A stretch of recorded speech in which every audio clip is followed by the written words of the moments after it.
Queridos hermanos, les invito a que con toda reverencia entonemos la doxología, himno número 55.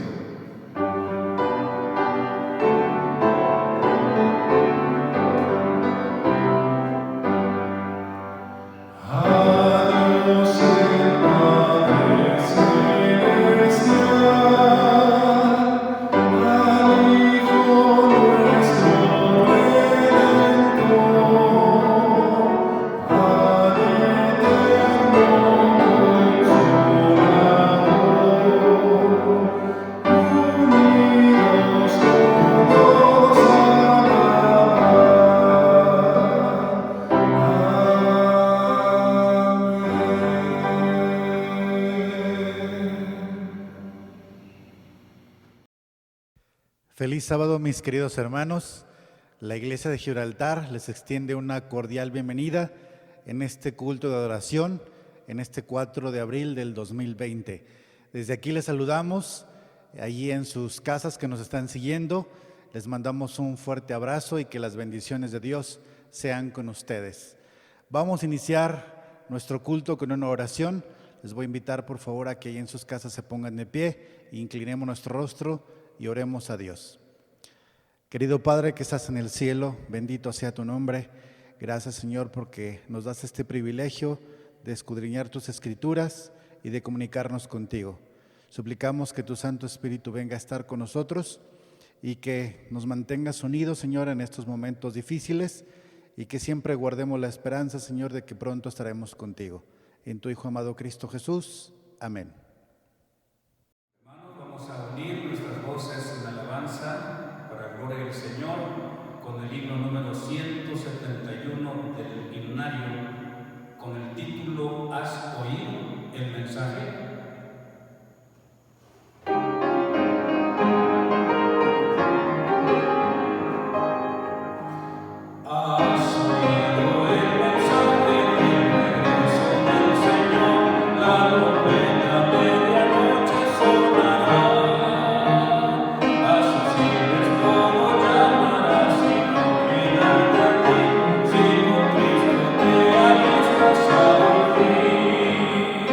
Hey!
hermanos, como cada sábado tenemos nuestra lectura y oración por los hijos pródigos.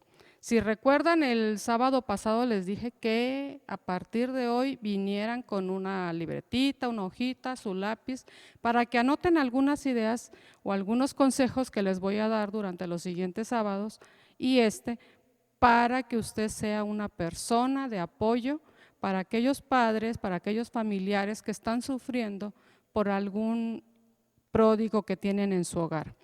El segundo consejo, para este sábado es: aliméntalos con las promesas seguras de Dios. Segunda parte, porque ya vimos la primera parte, es alimentarlos con las promesas seguras de Dios. Cuando a estos padres de pródigos les cuesta mucho trabajo creer que el clamor de su corazón está siendo escuchado, llévalos de vuelta una y otra vez a la verdad de quién es Dios, a su corazón, y aliméntalos con las únicas promesas con las que pueden contar como ciertas. Por mucho que deseemos decir lo correcto y darles ánimo y esperanza, solo las afirmaciones de Dios pueden sostenerlos cuando se sienten sobrecogidos por la prueba. Una hermosa promesa cuando están desesperanzados que usted puede darle a estos padres se encuentra en Isaías 43, versículo 1 al 3. Ahora así dice Jehová, creador tuyo, Jacob, y formador tuyo, Israel.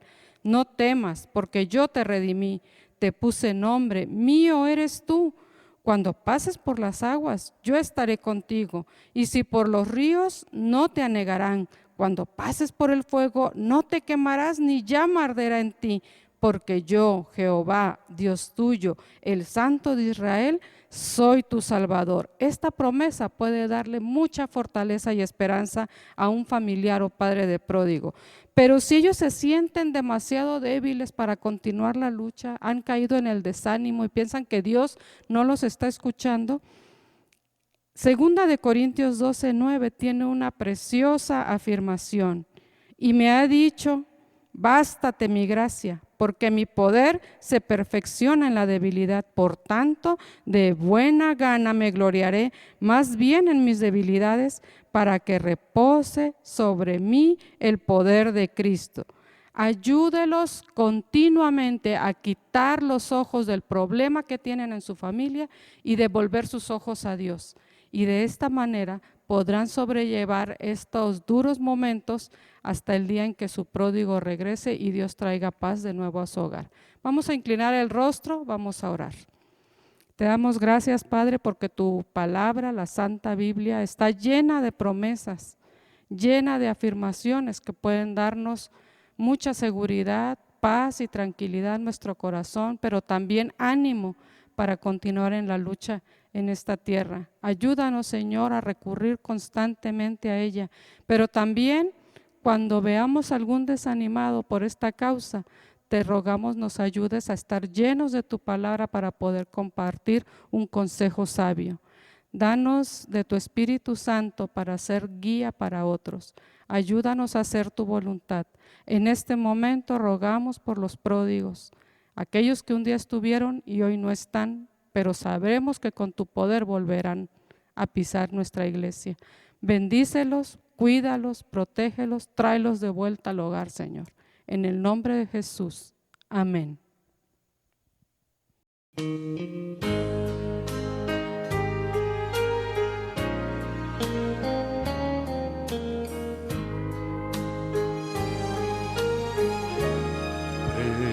Preguntas tú por qué lágrimas ves caer, sufriendo estás y no lo puedes soportar. Dios siempre a tu lado está y no te dejará. Dios siempre comprende tus lágrimas.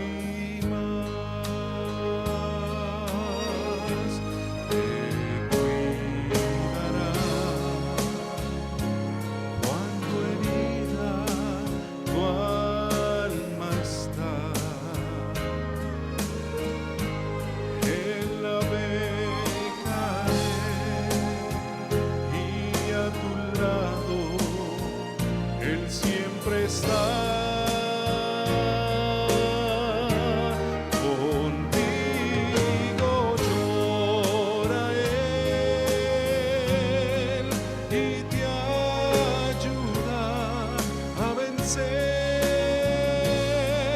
Dios siempre comprende tus lágrimas.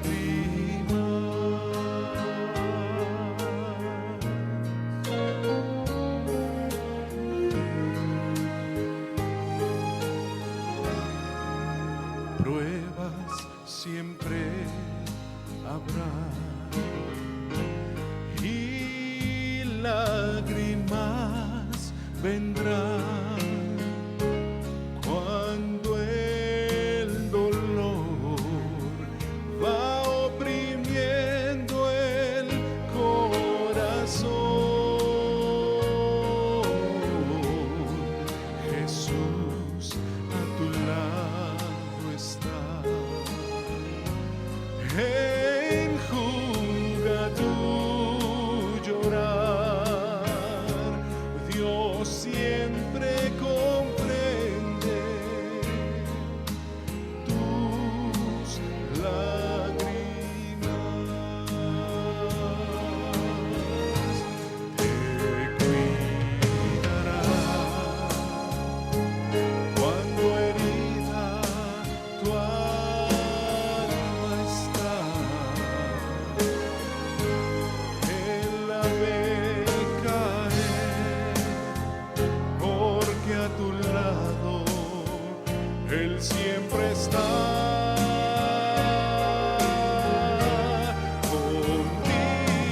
Contigo llora Él y te ayuda a vencer. Dios siempre comprende tus lágrimas. Contigo llora Él y te ayuda a vencer. Dios siempre comprende tus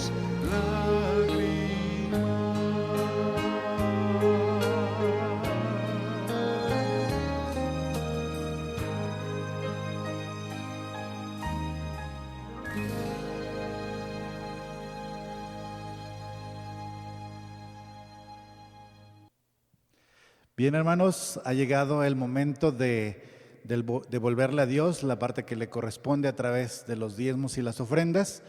Les vamos a pedir ahí que desde casa llenen su sobrecito, que aquí pongan por favor todos sus datos, que pongan sus diezmos y ofrendas y las vayan guardando para cuando nos volvamos a reunir traigamos todo nuestro sobrecito y lo podamos depositar aquí. Quiero compartir con ustedes una reflexión de por qué son importantes los votos en el diezmo y las ofrendas. Era sábado por la mañana y el ministro estaba llevando a cabo una ceremonia de renovación de votos. Esto animaría a los miembros a comprometerse nuevamente en guardar el sábado, a ser fieles con sus esposos y esposas y también a prometer devolver el diezmo y un porcentaje de sus ingresos como ofrendas. Marta no se sentía cómoda con esto último y le preguntó a Jackie, quien le dijo de unos estudios bíblicos: ¿por qué debería hacer un voto sobre las ofrendas? ¿No puedo simplemente dar cuando mi corazón esté conmovido o si confío en que hay un proyecto digno de ser apoyado? Jackie le dijo que como nuestro corazón es engañoso por encima de todas las cosas y desesperadamente malvado, no podemos confiar solo en nuestros sentimientos o impulsos para hacer lo correcto. Jackie también mencionó que según Elena de White, es peligroso dejarse controlar por los sentimientos o el impulso cuando damos nuestras ofrendas, porque nuestra inclinación natural al egoísmo es más fuerte que el amor y por regla general el maligno gana la victoria. También dice que si estamos dominados por el impulso o por la mera simpatía humana, en este caso bastarán unas pocas ocasiones cuando nuestra preocupación por el prójimo sea pagada con ingratitud o cuando nuestros donativos sean mal empleados o mal gastados. Es por esto por lo que los cristianos deberían actuar dirigidos por principios fijos, siguiendo el ejemplo de abnegación y sacrificio dado por el Salvador. Entonces dijo Jackie: los votos o promesas humildemente tomados en presencia de Dios le dirán que permitimos que su espíritu reemplace a nuestro egoísta corazón de piedra por un corazón de su propia creación, dispuesto a actuar desde un principio fijo y a cumplir su voluntad. No prometemos que lo haremos por nuestra propia fuerza, sino por un milagro que sucederá en nosotros mismos, añadió, ya que Dios es quien obra en vosotros, tanto para querer como para hacer por su buena voluntad. Después de orar fervientemente, Marta decidió que ya no estaría controlada por esos sentimientos o proyectos de simpatía hacia sus ofrendas, sino por principio, prometiendo que un porcentaje de sus ingresos sería dado regular y sistemáticamente como ofrenda. Haced votos al Señor vuestro Dios y pagadles, que todos los que rodean traigan regalos a aquel a quien hay que temer. Por favor, Señor, acepta los votos que hacemos ante ti hoy. Vamos a orar por estos diezmos y ofrendas que son dedicados a Dios. Inclinemos nuestros rostros para poder orar. Querido Padre, te damos muchas gracias, Señor, porque tú nos has dado tantas bendiciones. Queremos pedirte, Señor, que estos diezmos y ofrendas que se han apartado para ti tengan un buen destino, Señor, y que nos ayudes a nosotros a tener un corazón dadivoso. Te agradecemos, Señor, por el trabajo que nos das, por los bienes recibidos, aún sin merecerlos. También suplicamos tu bendición por aquellas personas que no tienen trabajo, que están pasando problemas económicos, que tú los bendigas, Señor, que toques su corazón y que pronto puedan tener todas aquellas cosas que necesitan. Gracias, Señor, por tus bondades y por amarnos tanto. En tu Hijo amado Cristo Jesús. Amén. Muy buenos días y feliz sábado a todos los niños del distrito de Gibraltar. Qué bueno, ya llegó nuestro rincón infantil, así que pongan mucha atención a la historia que les traigo para el día de hoy. La historia empieza de esta manera. Resulta que había una familia que estaba teniendo su culto familiar. Ellos tenían por costumbre reunirse en la mañana, 5 minutitos, estudiaban un versículo, oraban juntos y cada quien se iba a sus actividades. Pero por la noche, cuando regresaban y hacían sus tareas y hacían todo lo que tenían que hacer, después de cenar, volvían a reunirse. Ese era el momento en que empieza la historia. Resulta que el papá estaba leyendo para su familia la carta de Efesios, el capítulo 4, donde habla acerca de la unidad del Espíritu. Dentro de las cosas que el papá estaba leyendo y estaba analizando junto con su familia, llegó al versículo 13, que dice: hasta que todos lleguemos a la unidad de la fe y del conocimiento del Hijo de Dios, a un varón perfecto, a la medida de la estatura de la plenitud de Cristo. Uno de los hijos quedó intrigado con ese versículo y con esa última parte especialmente. ¿Qué será eso de llegar a la estatura de Cristo? Decía, llegar a la estatura de la plenitud de Cristo. ¿Qué será eso?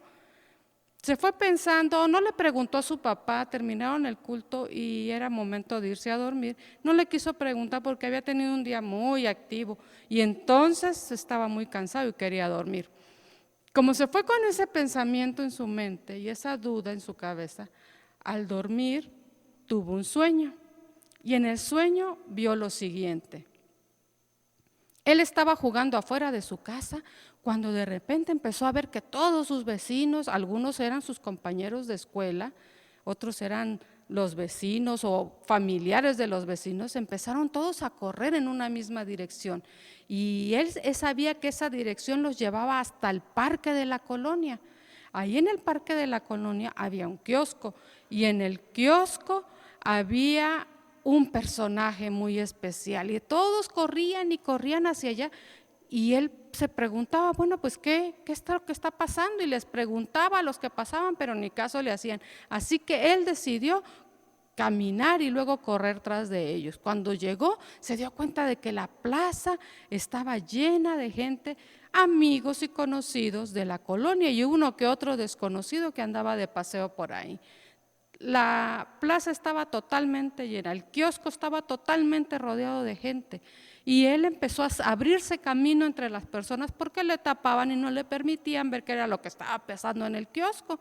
Cuando él logró ponerse al frente de todos los demás, resulta que en el kiosco vio a ese personaje majestuoso, alto, hermoso, de un rostro gentil y con vestiduras blancas.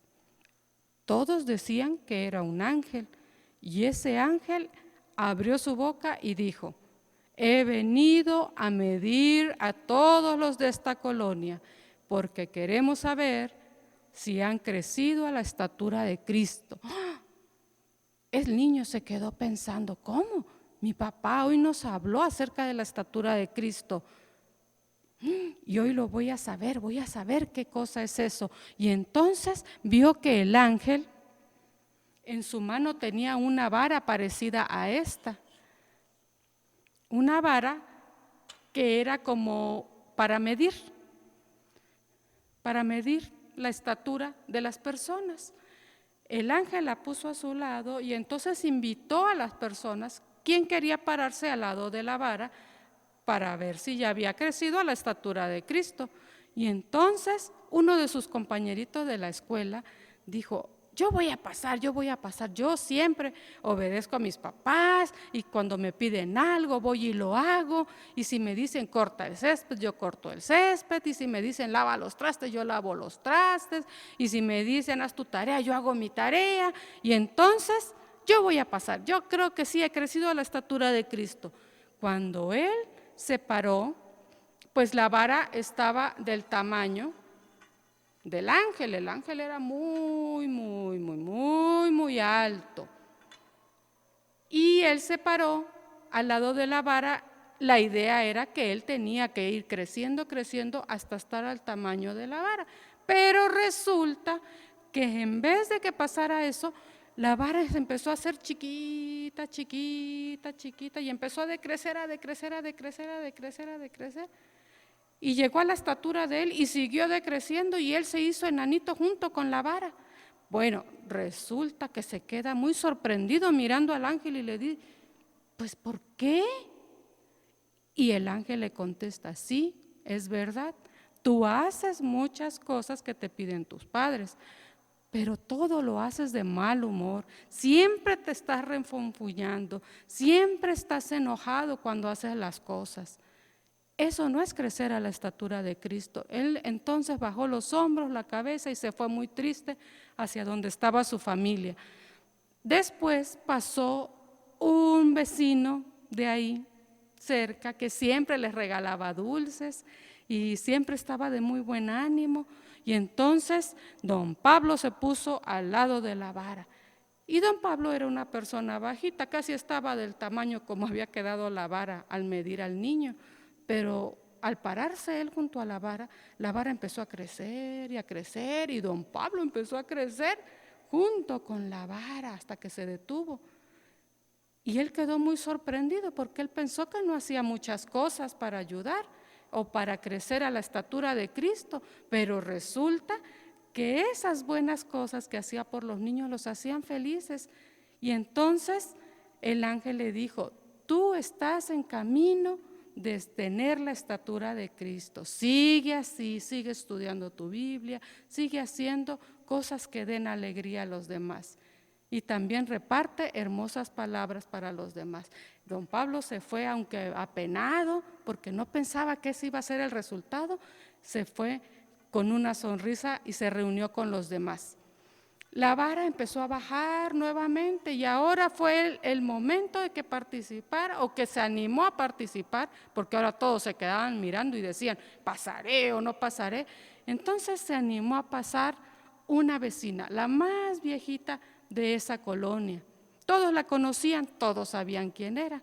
Y entonces empezaron a murmurar entre ellos, pero ella no hace nada. Ella solamente cuando sale nos saluda, de vez en cuando la vemos. Eso sí, va a su iglesia todo el tiempo con su Biblia en la mano y es muy amable, pero pues ¿qué más? No creemos que haya ha crecido mucho a la estatura de Cristo.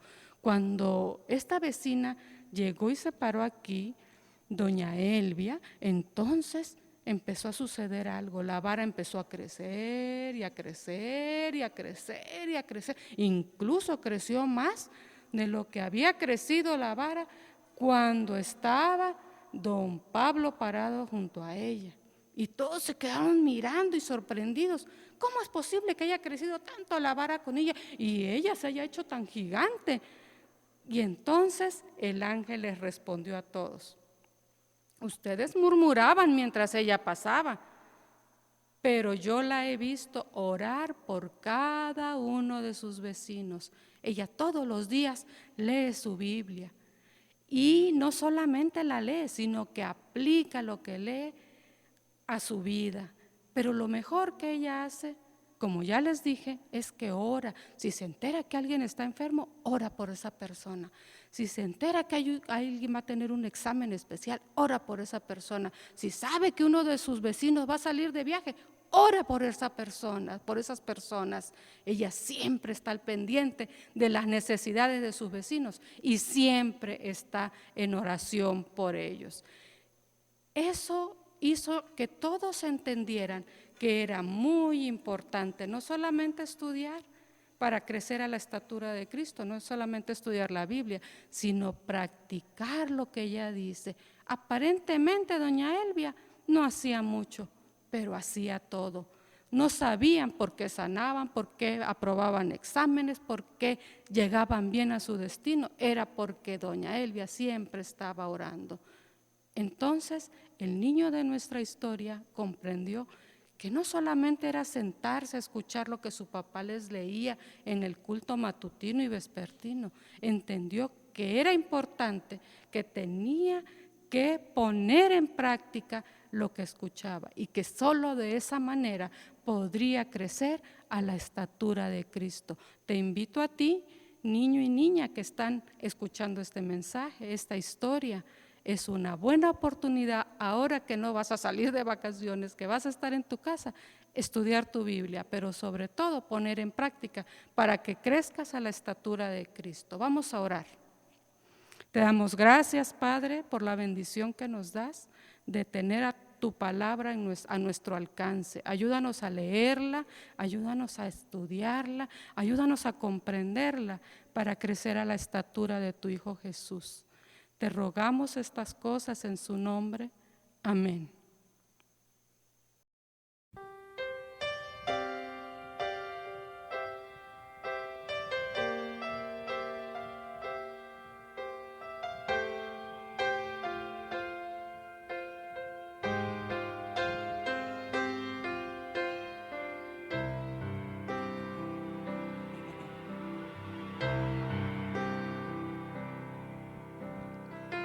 No conozco un rey ni un príncipe,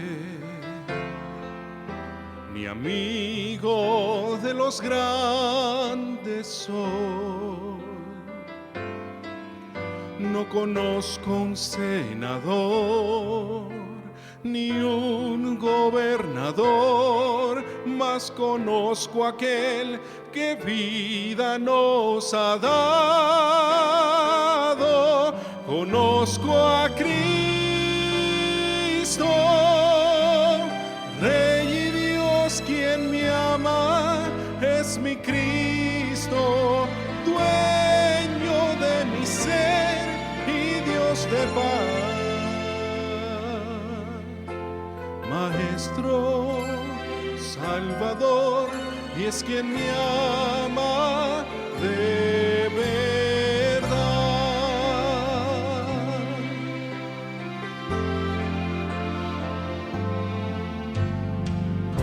No conozco Londres ni Japón, ni lo más bello del mundo aquí, mas conozco a un Dios de amor que me llevará con Él a un lugar donde reinaré con Él en gloria. Conozco a Cristo, Rey y Dios, quien me ama, es mi Cristo, dueño de mi ser y Dios de paz. Maestro, Salvador, es quien me ama de verdad. Mi alma canta al Señor. Doy gloria a Dios, mi Salvador.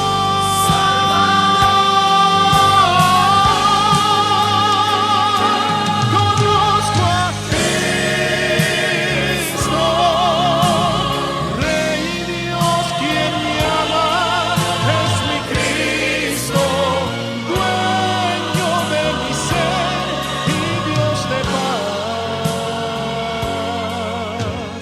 Maestro y Salvador, es quien te ama de verdad.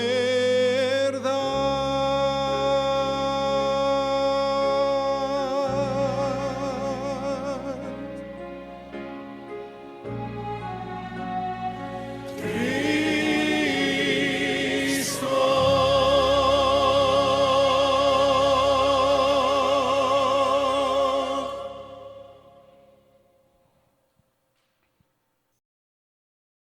Nuevamente, mis queridos hermanos, estamos reunidos en este sábado para estudiar juntos la palabra del Señor. Ustedes se van a dar cuenta que nuevamente el mensaje está basado en el libro de Hebreos.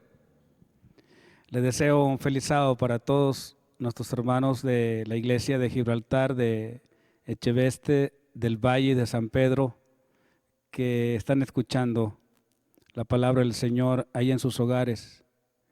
Estamos en una época difícil. Cada día aumentan más los casos de personas infectadas y probablemente esto se extienda mucho más allá de lo que se había planeado. Mientras escuchamos la información, algunos hablan hasta de un mes y se dice que vienen los días más difíciles. Por eso les animamos a seguir las reglas tal como el gobierno lo está diciendo, para protegernos a nosotros y también proteger a los demás. No quiero abrir la palabra de Dios sin antes elevar una oración. Te pido que me acompañen. Querido Padre, gracias te damos una vez más por este hermoso sábado. Queremos abrir tu santa palabra, Señor, pero hacerla bajo la dirección de tu Santo Espíritu. Es tiempo de crisis en el mundo, pero también es tiempo para reflexionar en relación a tu segunda venida. Que este mensaje nos ayude a mantener nuestra esperanza y saber que muy pronto vendrás por nosotros. Te pido una bendición especial para los enfermos de tu pueblo en el mundo y aquellos que están en el mundo también sufriendo, que han perdido algún ser querido. Seas de fortaleza para estas familias. Rogamos también por los médicos y enfermeras y todo el personal de los hospitales en el mundo que están expuestos a estas infecciones, pero que con amor trabajan por el prójimo. Protégelos del mal. Quédate con nosotros en esta meditación. Lo pedimos en el nombre de Jesús. Amén.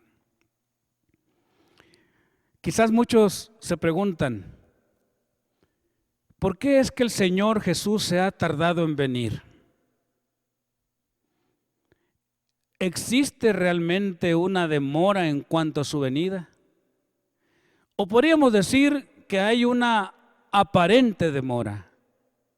Bueno, el estudio de este momento es la aparente demora en relación con la segunda venida de Jesús.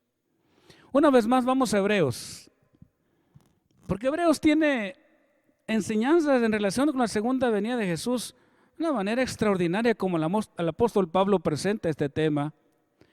El capítulo 10 y el verso 35 en adelante leemos: no perdáis pues vuestra confianza, que tiene una gran recompensa, pues es necesario la paciencia para que, habiendo hecho la voluntad de Dios, obtengáis la promesa.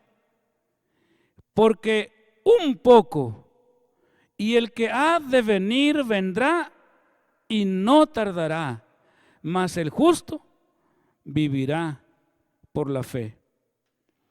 El tema que a mí más me gusta, y creo que a la iglesia también le gusta, es el tema de la segunda venida de Jesús.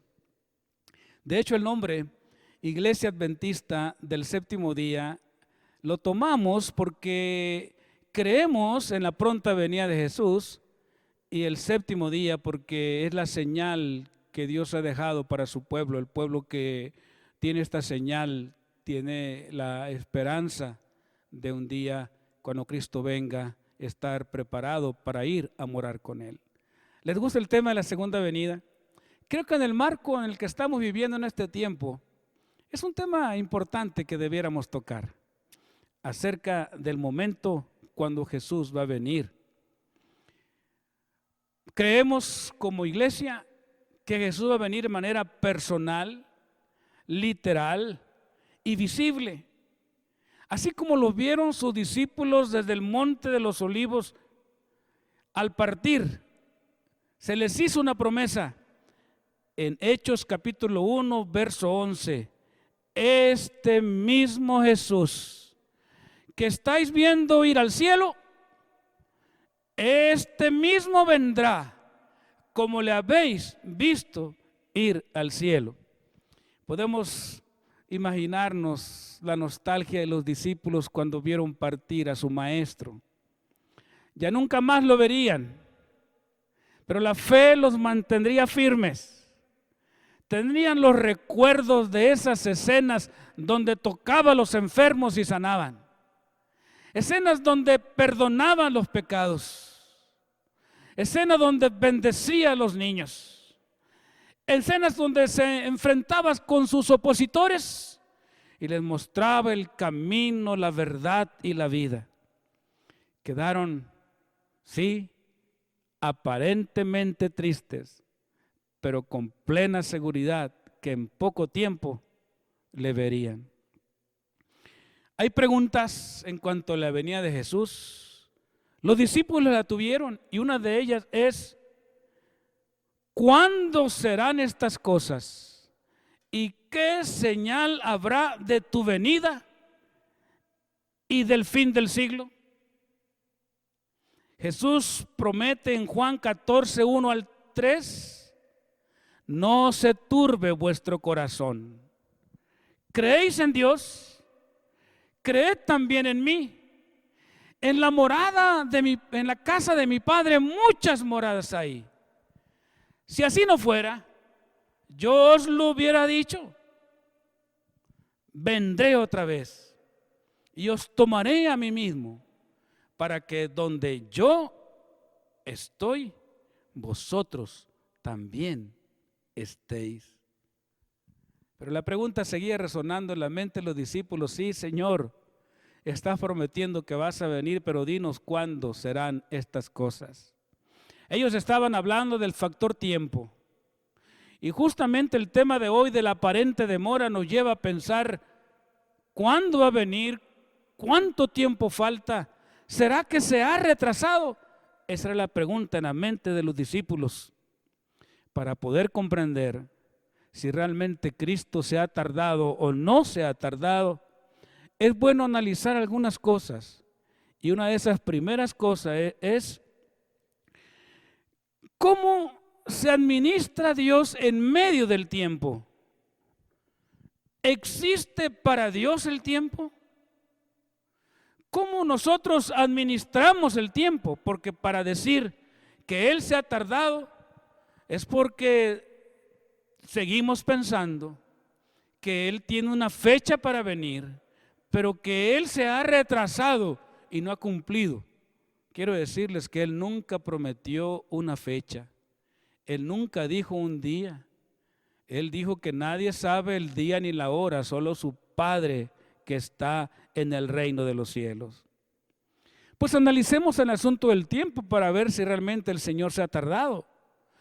Quiero que lean conmigo 2 de Pedro, el capítulo 3, el verso 8 y 9, ahí cerquita de Hebreos. 2 de Pedro, el capítulo 3, verso 8 y 9, dice: pero amados, no ignoréis que para el Señor un día es como 1000 años, y 1000 años como un día.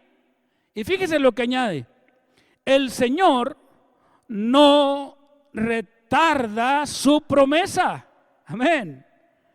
Según algunos, la tienen por tardanza, sino que es paciente para con nosotros, no queriendo que ninguno perezca, sino que todos procedan al arrepentimiento.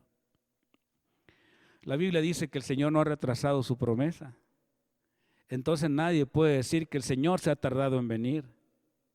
Sí, existe una aparente demora, pero Él no se está demorando. En el tiempo que esté en la mente de Dios, que no ha sido revelado, ese momento Él vendrá, que puede ser hoy, puede ser mañana. Él ha dicho que va a venir y entonces le veremos venir en gloria, en poder y en majestad. Dios es el eterno presente. Dios no es un Dios del pasado. Y Dios sí puede ser un Dios del futuro. Pero cuando hablamos de la eternidad de Dios, podemos decir Dios es eternamente presente. Por eso Él dice: yo estaré con vosotros todos los días hasta el fin del mundo. Hay personas que llegan a pensar que Dios ya no está con ellos. Estimados amigos y hermanos, si te portas bien, Dios está contigo. Y si te portas mal, también Dios está contigo. La diferencia es en que si tú te portas bien, estás haciendo su voluntad. Pero el que se porta mal ha dejado de hacer la voluntad de Dios. Pero quiero asegurarte en esta hora que en medio de esta crisis, esta pandemia, en medio del sufrimiento humano, Dios no está lejos. Él está con nosotros. Su palabra dice: yo soy el que soy. Y también en Juan 8, 56 al 58 dice: antes que Abraham fuera, yo soy. Fíjense, entonces el Señor ha vivido por la eternidad. Solamente en la encarnación de Jesús, solo en la encarnación de Jesús, Jesús dejó la eternidad e ingresó a la esfera del tiempo.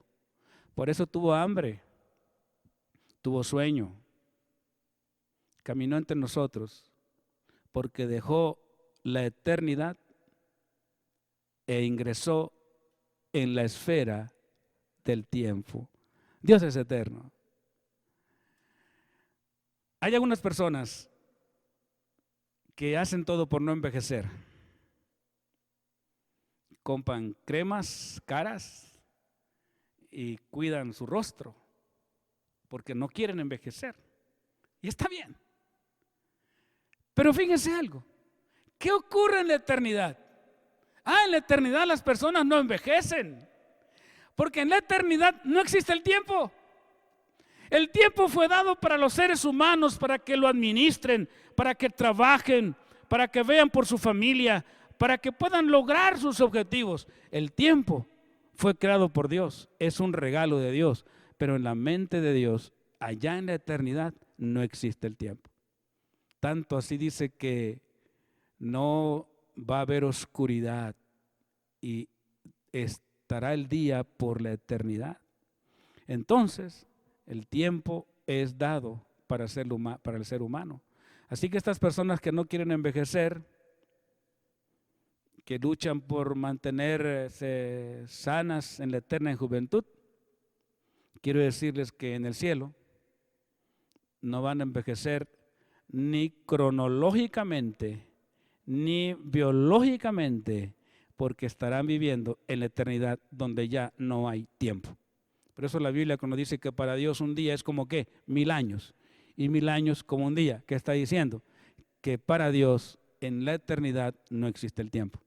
No existe el tiempo. Además, podríamos resaltar algunas cosas. 1 Corintios capítulo 15 y verso 52, hablando de el asunto del tiempo y el ser humano. 1 Corintios, el capítulo 15 y el verso 52. Dice así: en un momento, en un abrir y cerrar de ojos, a la final trompeta, porque se tocará la trompeta y los muertos serán resucitados, incorruptibles, y nosotros seremos transformados, porque es necesario que esto corruptible se vista de incorrupción y esto mortal se vista de inmortalidad. ¿No les parece maravilloso? Ya no habrá deterioro, porque estaremos en la eternidad donde no hay tiempo, ahí donde Dios está. Y recordemos que la única vez que Jesucristo dejó la eternidad, lo hizo por amor a ti y por amor a mí. Vino a involucrarse en el tiempo para buscar y salvar lo que se había perdido. Quiero que en esta hora agradezcas a Dios por la eternidad y no estés pensando tanto en por qué se demora. Ojalá pudiera venir hoy y que nosotros estuviéramos preparados. Pero la Biblia dice que hay una aparente demora porque Él sigue buscando todavía al pecador. No podemos hacer un juicio de Dios. Lo que podemos vivir es agradecidos porque te llamó a ti, me llamó a mí, cuando estábamos perdidos, para darnos hoy la seguridad de la vida eterna. Dios se mueve entonces en su eternidad. Por eso alguien más preguntará, ¿pero sí se puede saber el día y la hora? Miren lo que dice Mateo 24:36. Vamos a abrir la palabra de Dios en un pasaje muy importante cuando se habla de la segunda venida de Jesús. Mateo 24:36. Quiero leer ahora.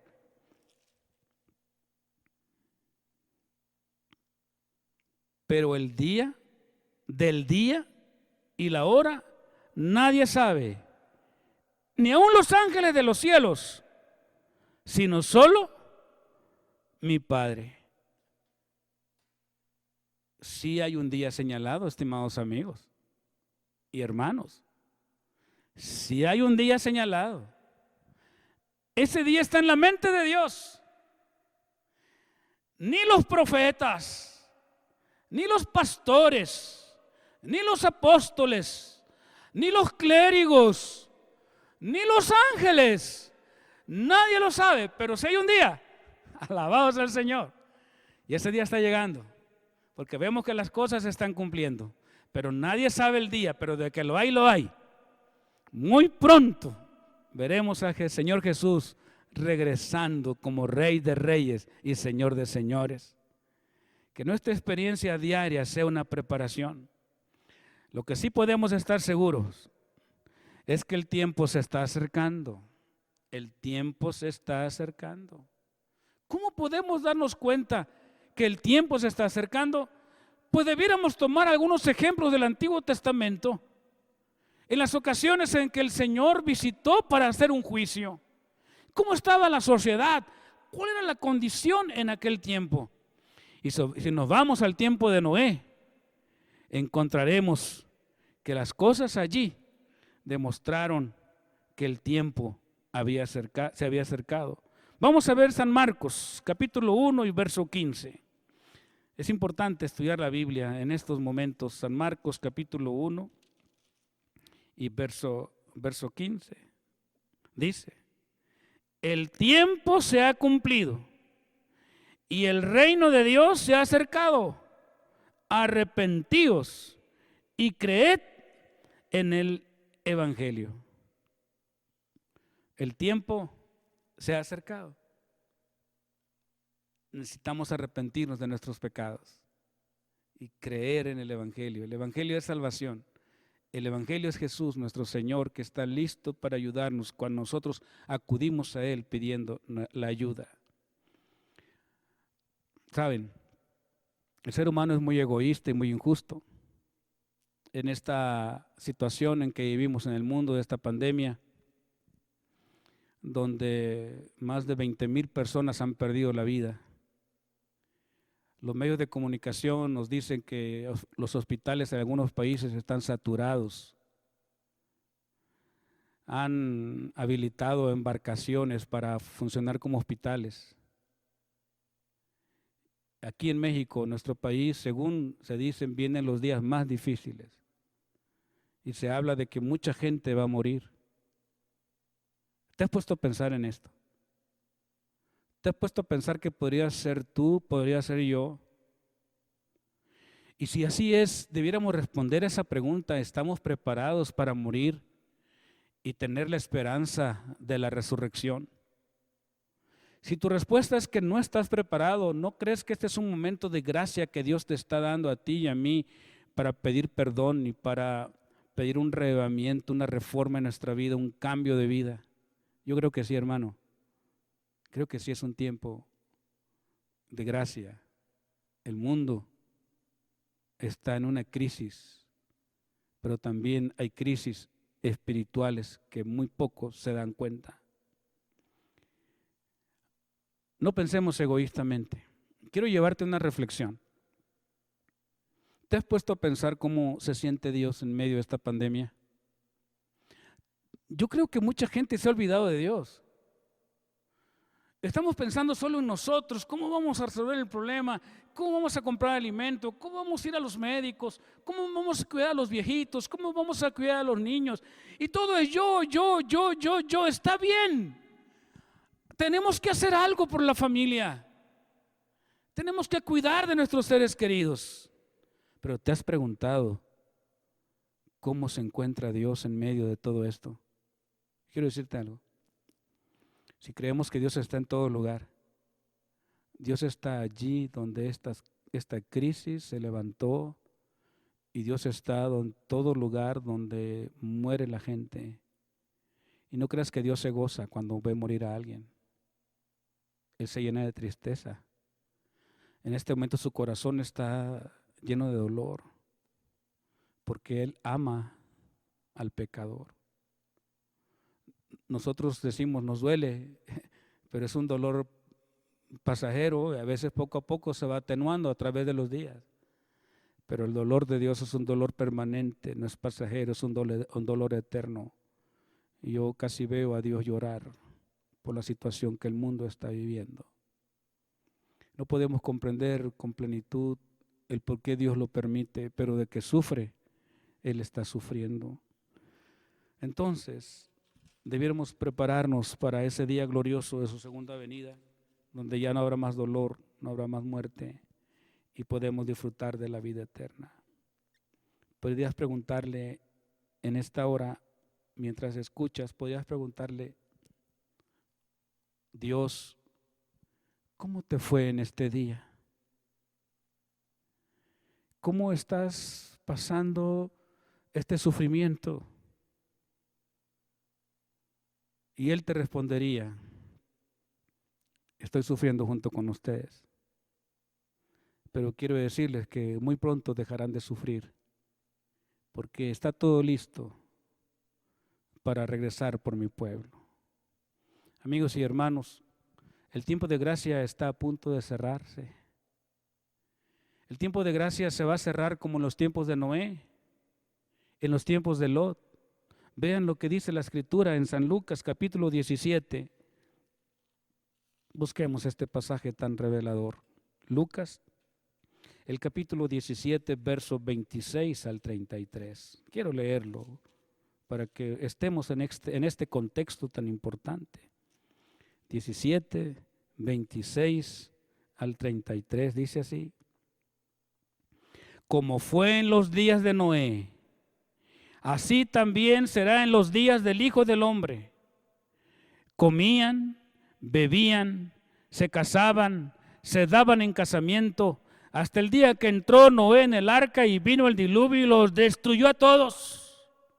Asimismo, como sucedió en los días de Lot, cuando comían, bebían, compraban, vendían, plantaban, edificaban. Pero el día en que Lot salió de Sodoma, llovió del cielo fuego y azufre y los destruyó a todos.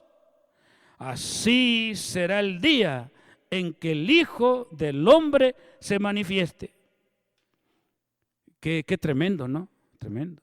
En el tiempo de Noé, dice la Escritura que el pecado había llegado a ser una ciencia. Su pensamiento era de continuo al mal. El divorcio aumentó muchísimo. Llegó a ser un juego. Se dictaron leyes para encubrir al pecador. Los hombres ya no quisieron tener relaciones con seres humanos, sino tenían relaciones con bestias. La sodomía era algo impactante en ese tiempo. Y Dios observó toda esa maldad. Y entonces el Señor dijo: voy a destruir la tierra, la voy a destruir con un diluvio. Amigo y hermano que escuchas, dice la palabra de Dios que la venida de Jesús, cuando Él venga, la sociedad estaría de una manera similar a ese tiempo de Noé. ¿No creen ustedes que estamos ya en ese tiempo? A mí me sorprende cómo los gobiernos cada día están violando más y más la ley de Dios. Están dictando leyes para proteger el pecado. Y las cosas no pueden quedar así. Sí, el Señor nos da misericordia para que nos arrepintamos, pero va a llegar el día del juicio. Tenemos una responsabilidad muy grande. Ir a decirle a la gente que Cristo viene pronto, predicarles del Evangelio. Lo cierto es que nuestra sociedad está desquiciada. Previo a esta pandemia del coronavirus, ustedes se dieron cuenta cómo está el mundo. Por acá movimientos feministas, por acá en contra de los gobiernos, por otro lado preparando guerras y rumores de guerras, mientras mucha gente muere de hambre. Los que están ocupando cargos de responsabilidad en los gobiernos han violado la ley de Dios y serán responsables. Pero tú y yo también somos responsables, porque conocemos la palabra, pero decidimos vivir en el pecado. No es bueno. Es tiempo de levantarnos en el nombre del Señor y prepararnos para servirle a Él. Dios tiene planes especiales y creo que juntos lo podemos cumplir con la ayuda de Dios. También la Biblia presenta lo que ocurrió en el tiempo de Lot. ¿Qué pasó en el tiempo de Lot? Lo mismo. Los ángeles de Dios llegaron para sacar a Lot y a su familia, mas no quisieron. Y en ese momento perdieron a su familia porque desaprovecharon la gracia de nuestro Señor Jesucristo. Dios tiene planes y esos planes se van a cumplir. Nuestros días son como los días de Noé, son como los días de Lot. Dice la palabra de Dios que los ángeles llegaron al centro, a la plaza de la ciudad. Yo creo que los ángeles en ese momento se presentaron, tomaron forma humana, eran muy bien parecidos, muy bien parecidos. Tanto así que le llamó la atención especialmente a los varones del pueblo. Y cuando estos ángeles entraron a la casa de Lot, estos varones del pueblo rodearon la casa de Lot y tocaron la puerta y decían: queremos conocer a los hombres que están allá adentro. En el Antiguo Testamento la palabra conocer era, queremos vivir, convivir, tener relaciones con ellos. Entonces lo que hizo Lot es que saca a su hija, una doncella que no había conocido varón.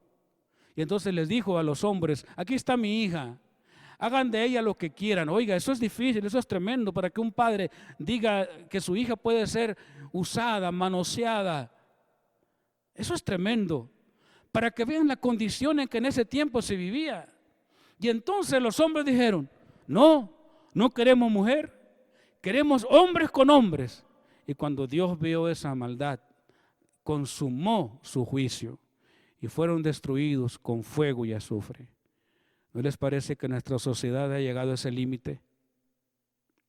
Quizás por eso ustedes y algunos piensan, el Señor se ha tardado, porque la maldad es tan grande que ya debió haber venido. Quiero decirte que animarte a que uses este término, una aparente demora, pero Él no se ha demorado.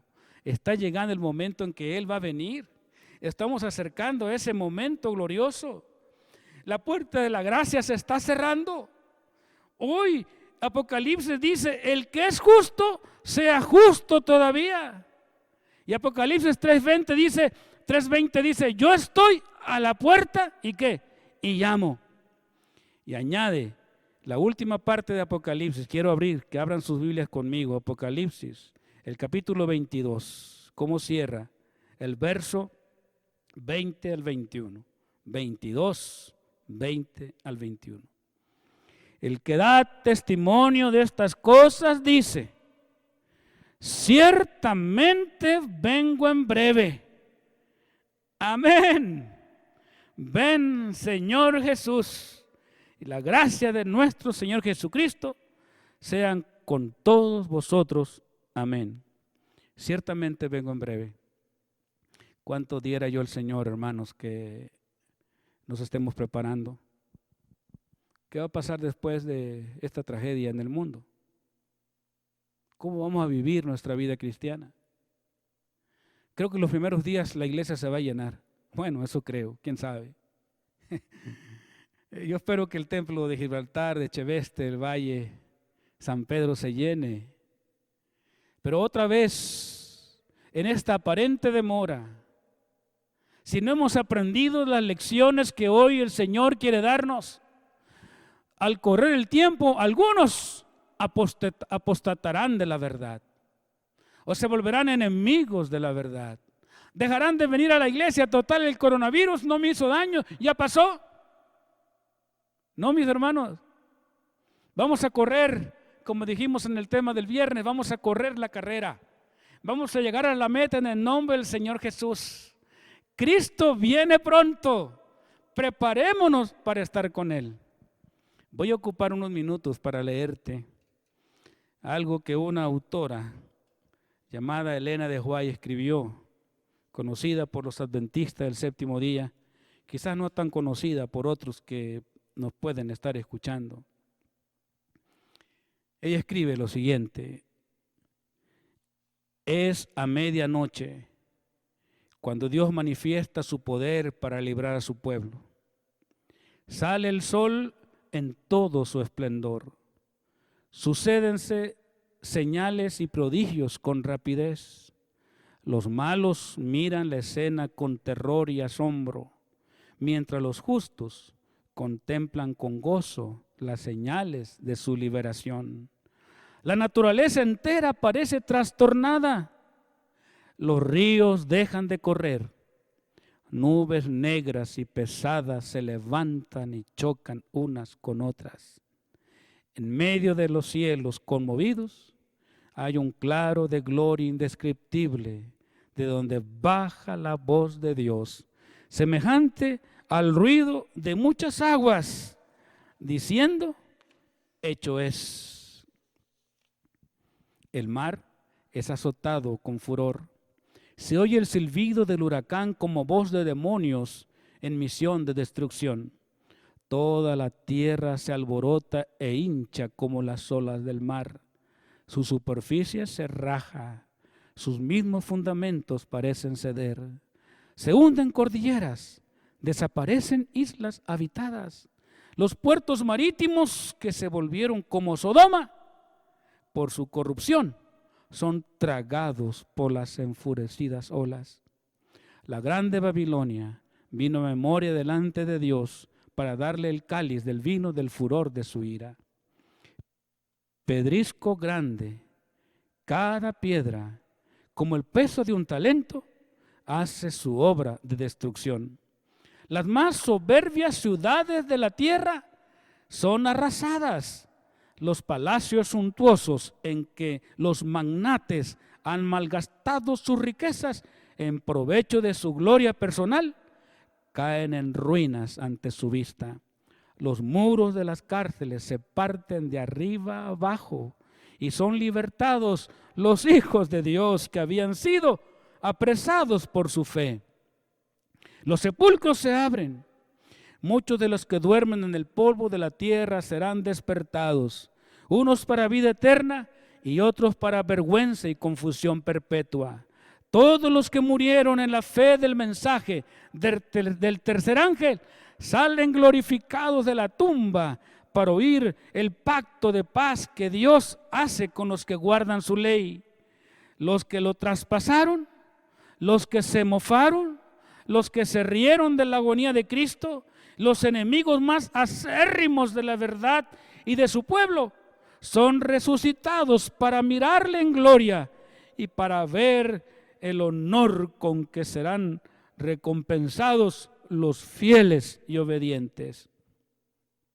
Sigue diciendo, pronto aparecerá en el este una pequeña nube negra, de un tamaño como la mitad de la palma de la mano.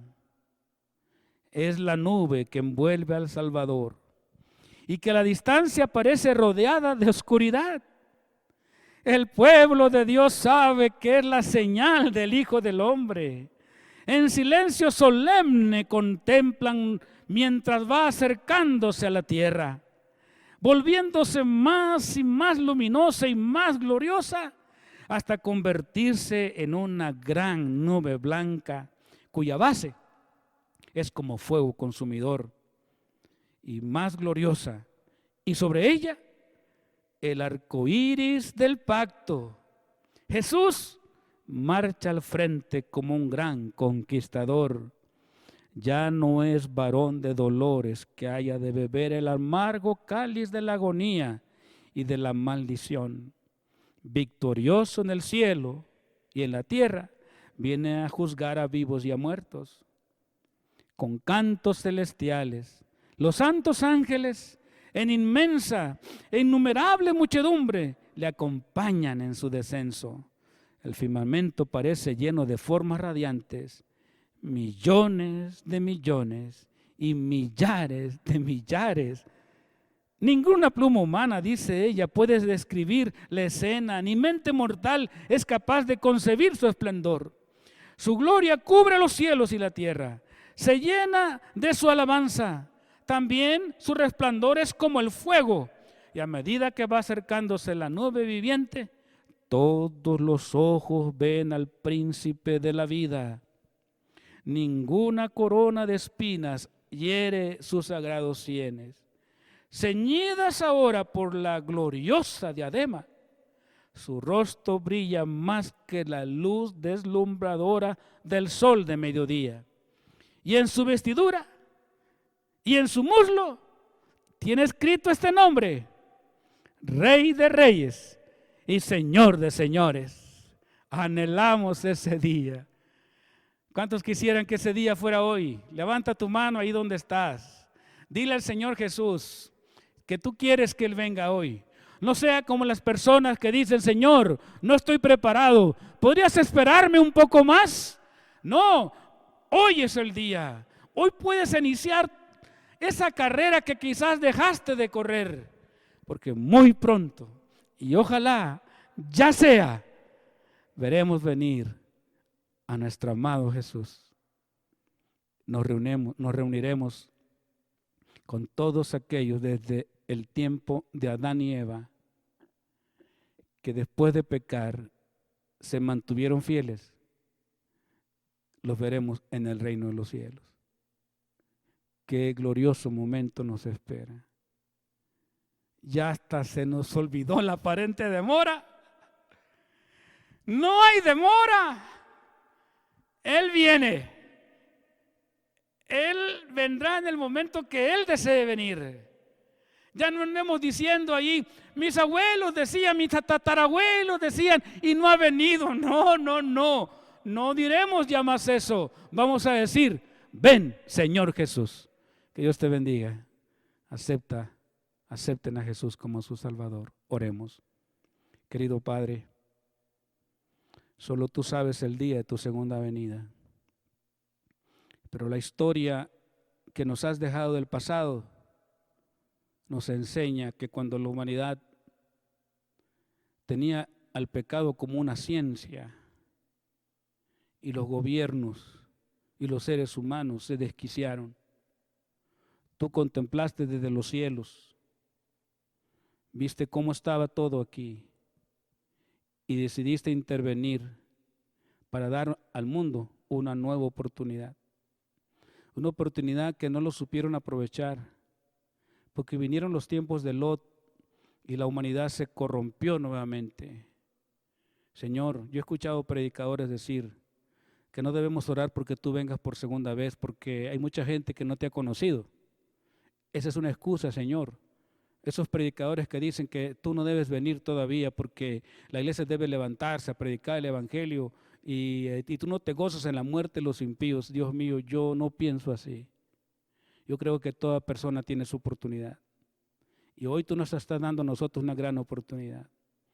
Porque ahora que está pasando esta crisis, esta pandemia, si tú no vienes, porque así es la decisión del Padre, la gente volverá otra vez a sus marchas de protesta, a vivir en pecado, a dictar leyes, a violar tu santa ley, a violar el sábado.